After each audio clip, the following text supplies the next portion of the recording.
এক নজরে আপনার মন কেড়েছে, তাই না? মাশাআল্লাহ, দেখতে যেমন সুন্দর, খেতেও অনেক মজা হয়েছিল। এই জন্যই তো আপনাদের সাথে শেয়ার করতে চলে এলাম।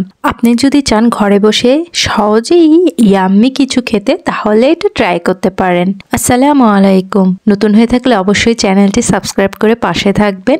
আশা করছি। চলুন তাহলে চলে যাই বানাতে। আমি এই নুডলসটা নিয়েছি।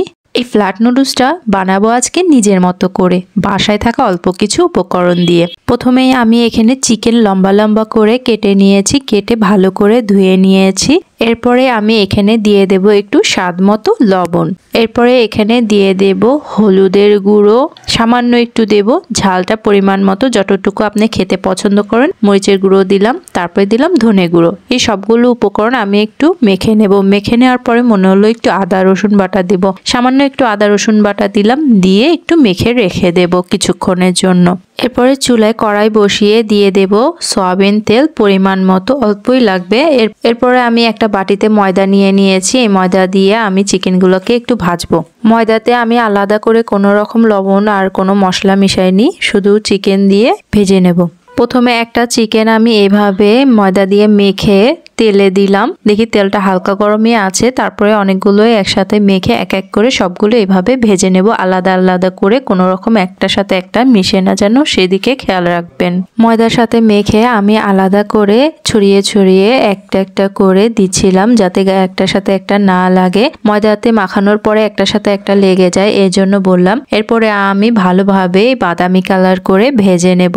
আমি কিন্তু চুলার আঁচটা একদম কমিয়ে তারপরে ভেজে নিয়েছি, না হলে পুড়ে যাবে, ভিতর থেকে সিদ্ধ হবে না, শক্ত শক্ত খেতে ভালো লাগবে না। এজন্য মিডিয়াম টু লো হিটে একটু ভেজে নিলে ভালোভাবে ভাজাটা হয়ে যাবে। ফাস্টফুড আইটেম আমার খেতে খুব ভালো লাগে। আপনার কেমন লাগে অবশ্যই জানাবেন। এদিকে আমি পানিটা গরম করে নিয়েছি, বলক এসেছে। এখন আমি এখানে নুডলসগুলো দিয়ে দেব। নুডলসগুলো লম্বা হওয়ার কারণে আমি বড় একটা পাতিল নিয়েছি। এরপরে দিয়ে দিলাম এখানে ফুলকপি। আপনাদের পছন্দ মতো সবজি দিয়েও এটা করে নিতে পারেন। ক্যাপসিকাম দিলে আরো বেশি ভালো হয়। তো আমি আজকে সিম্পল ভাবেই বানাচ্ছি আর সেটাই শেয়ার করছি আপনাদের সাথে।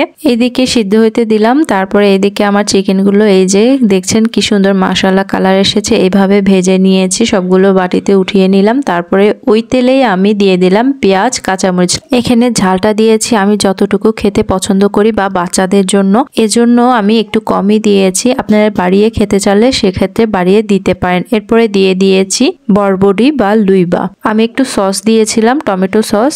ক্যামেরাটা অন করতে ভুলে গেছি, দুঃখিত। তারপরে একটু দিয়ে দেব সয়া সস। এরপরে দিয়ে দিলাম ফিশ সস।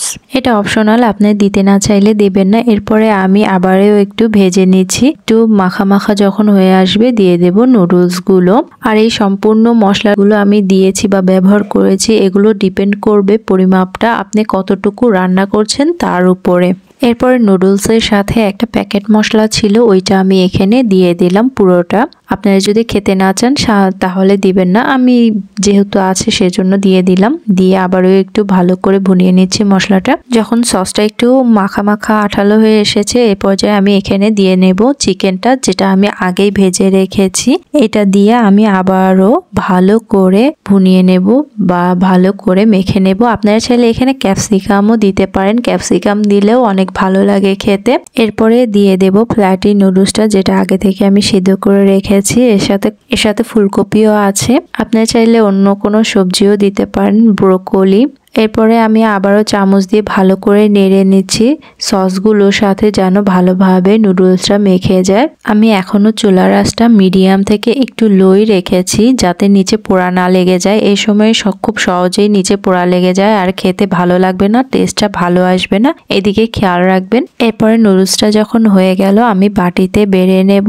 কি দেখে খেতে ইচ্ছে করছে বুঝি? ভালো লাগলে আজই বানিয়ে ফেলুন আর মজাদার এই ফ্ল্যাটি নুডলসটা খান। সবগুলো যখন একে একে বেড়ে নিলাম, বেড়ে নেওয়ার পরে উপর দিয়ে একটু সাদা তিল দিয়ে দিলাম। এটা অপশনাল, আপনি না দিতে চাইলে দিবেন না। আমার কাছে মনে হলো একটু ডেকোরেট করি, এই জন্য দিলাম আর কি। এই যা দেখুন তো কেমন হয়েছে, মাশাআল্লাহ, রূপে গুণে খেতেও অনেক মজা হয়েছে।